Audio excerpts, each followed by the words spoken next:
وہ پہلے حضور اکرم کی قول سے دیا جائے گا. اور یاد رکھیں آج حضرت جب نبی کریم صلی اللہ علیہ وسلم کا نام لیتے ہیں کہ ان سے نس لی جائے گی تو اس سے مراد قرآن بھی ہے اور قرآن حدیث بھی ہے.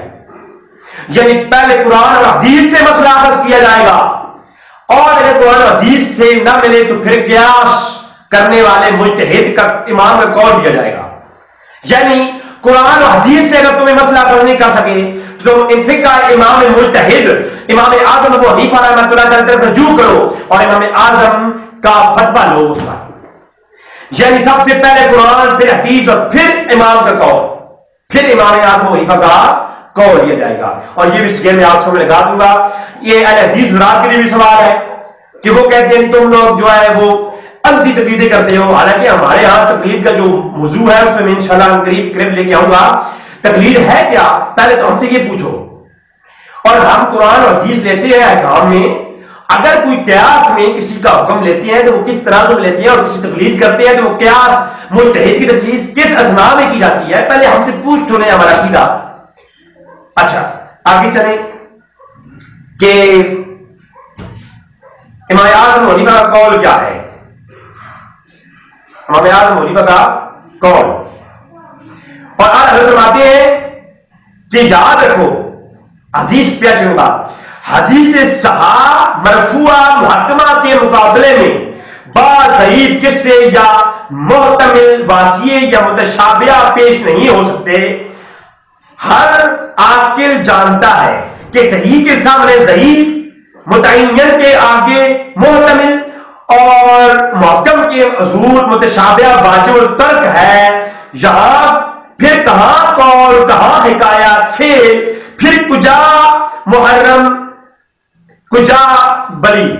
یعنی اعلی حضرت یہ کہتے ہیں پھر کیا حرام اور کیا حلال آپ تمیز کرو گے کہ جب حدیث صحیح موجود ہو اس کے مقابلے میں کہانیاں قصے اور من گھڑت قسم کے متشابہہ اور محتمل واقعے تو یہ ضعیف روایات کا کوئی جو ہے نا وہ واجب التروک ہے وہ ترک کر دی جائے گا. یہ واجب ہے ہم پر.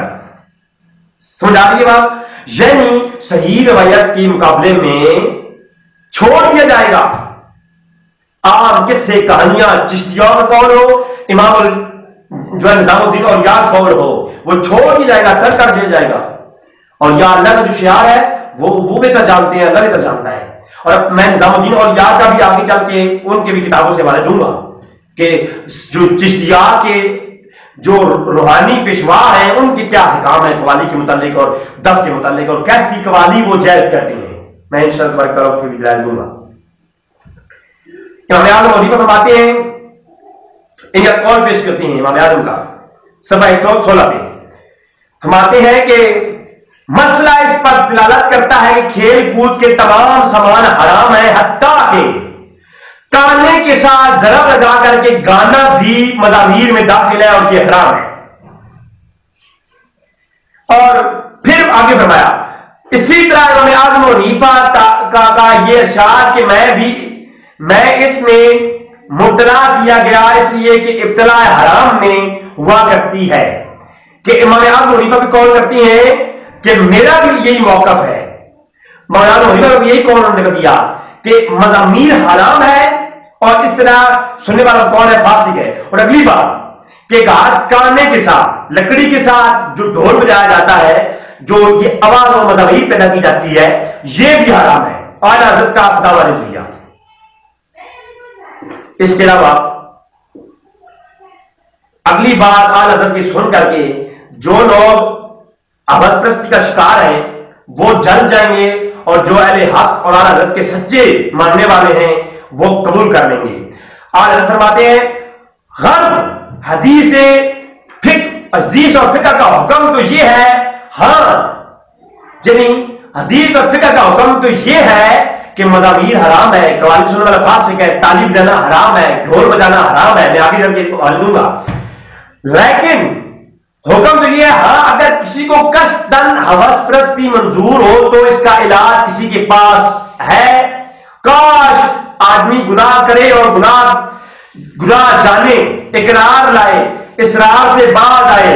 لیکن یہ تو اور بھی سخت ہے کہ حوث بھی پالے اور الزام بھی ڈالے اور اپنے لیے حرام کو حلال بنا لے، اسی طرح پر بس پھر اسی پر بس ہے نہیں، بلکہ معاذ اللہ اس کی تہمت محبوب خدا کا اکابر سلسلہ عالیہ چشتیہ کرسرا کے سر پہ دھرتے ہیں، یعنی وہ خود بھی غلط کر رہے ہیں اور خود غلط کرنے کے بعد پھر سارا الزام وہ اس کو حرام کو حلال سمجھ لیتے ہیں۔